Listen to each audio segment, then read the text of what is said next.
Bonjour tout le monde, j'espère que vous allez bien. Il fait très beau, vraiment c'est un soleil qui nous a beaucoup manqué ces temps-ci et aujourd'hui on va parler achat de voiture.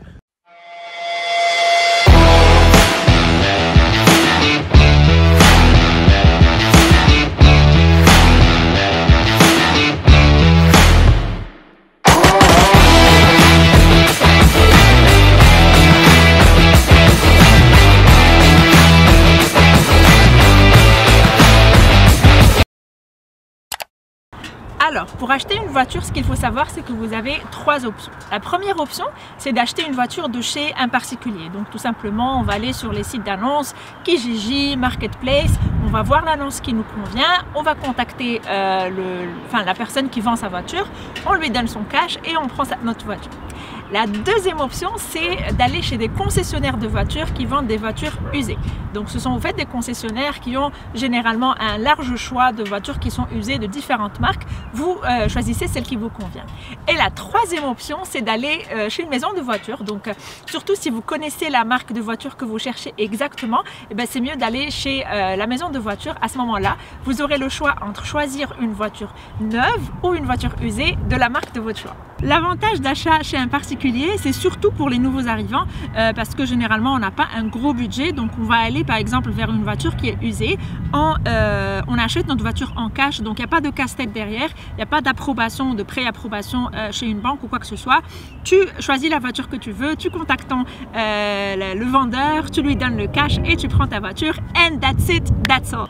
Si par exemple tu n'as pas la patience d'aller faire le tour de toutes les annonces qui se trouvent sur internet, tu peux tout simplement aller chez un concessionnaire qui vend des voitures usées. À ce moment-là, il te proposera la gamme de voitures qu'il a dépendamment de ton budget. Tu pourras faire des tests, donc tu pourras conduire la voiture pour voir celle qui te plaît et tu as deux options chez lui. Donc soit tu achètes la voiture en cash ou tu vas demander un financement. Donc tu peux demander un crédit. Si tu veux opter pour l'option du financement chez le concessionnaire, donc si tu veux acheter ta voiture à crédit, il faut que tu saches que tu dois être préapprouvé par la banque avant d'acheter la voiture. Donc il faut absolument avoir un historique de crédit qui est bon, que tu as construit durant quelques mois.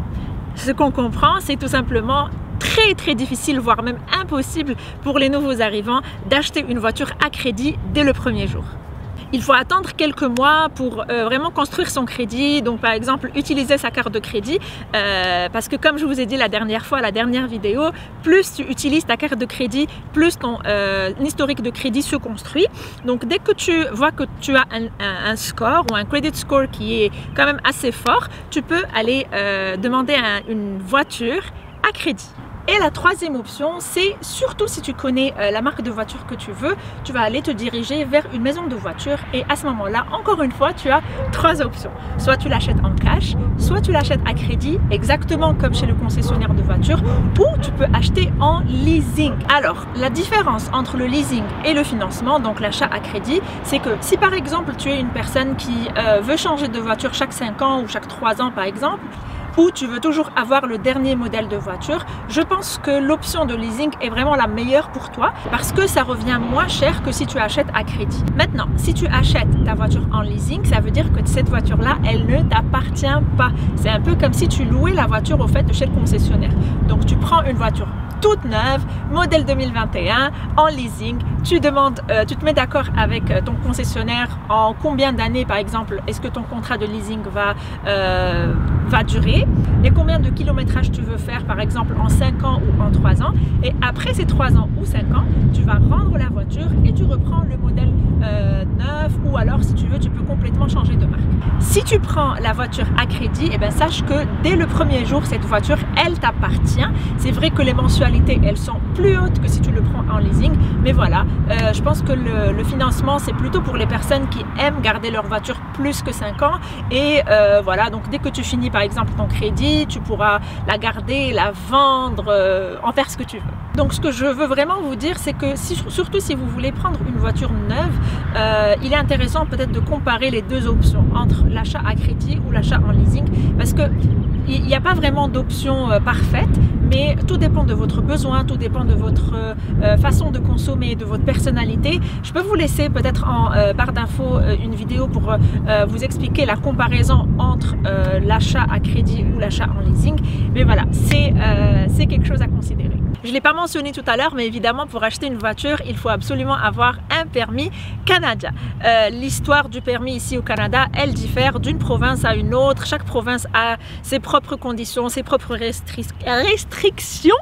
Donc si ça vous intéresse, peut-être que je pourrais vous faire une vidéo sur comment obtenir un permis ici en Ontario. Dites-moi en commentaire et je saurai que vous êtes motivé à regarder ce genre de vidéo. Une dernière chose avant de partir, et ça c'est vraiment entre vous et moi, ici au Canada, l'achat de voiture, il se fait en un clin d'œil. C'est tellement facile que, mes chers amis, le jour où vous voulez acheter une voiture, soyez sûr de ce que vous voulez parce que la tentation, elle existe. Hein. C'est tellement facile, tellement... Enfin, c'est pratique au fait. Quand tu vas chez un concessionnaire, tu peux rentrer chez le concessionnaire et sortir avec la voiture, les clés de ta voiture en main. Donc faites attention à la tentation, comme ça vous ne tombez pas dans le piège. Sur ce, moi je vais aller manger mon ftour. Je vous dis à très bientôt et ciao frasco. Ciao ciao. Bye.